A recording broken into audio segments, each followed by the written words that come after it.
খানখানাপুরের train চাই, মেহনতি কেউ ট্রেনে উঠবেন না। প্রিয় এলাকাবাসী, আমরা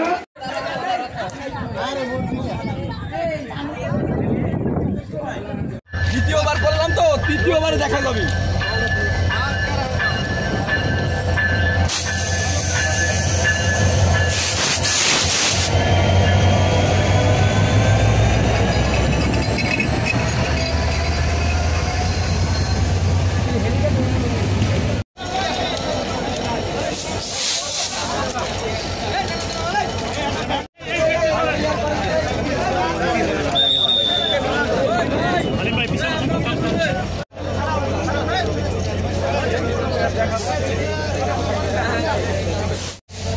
এই খানখানাপুর অনেক গুরুত্বপূর্ণ জায়গা।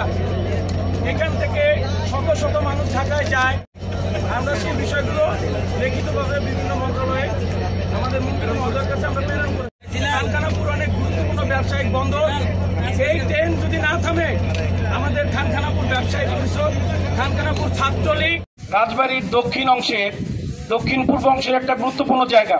আপনারা জানেন যে গলন্দ থেকে কথা বলেছি আমরা। এর আগে আমরা একটা মানববন্ধন এখানে হয়েছিল, আপনারা অতিথিপ্রবত হয়েছেন।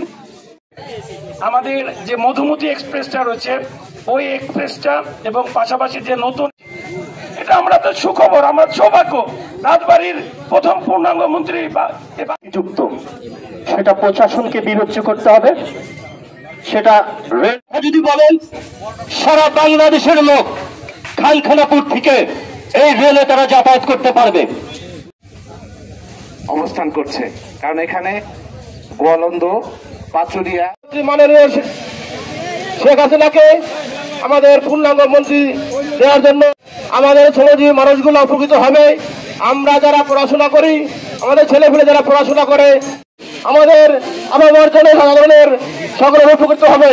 এখান থেকে প্রতিদিন মা থেকে যে আমাদের শিবচর যে পদ্মা সেতু করা হয়েছে, এখানে যখন এখানে প্রচুর ট্রেন যাতায়াত করত, আমরা দেখেছি এখানে ট্রেন দাঁড়িয়ে থাকতো।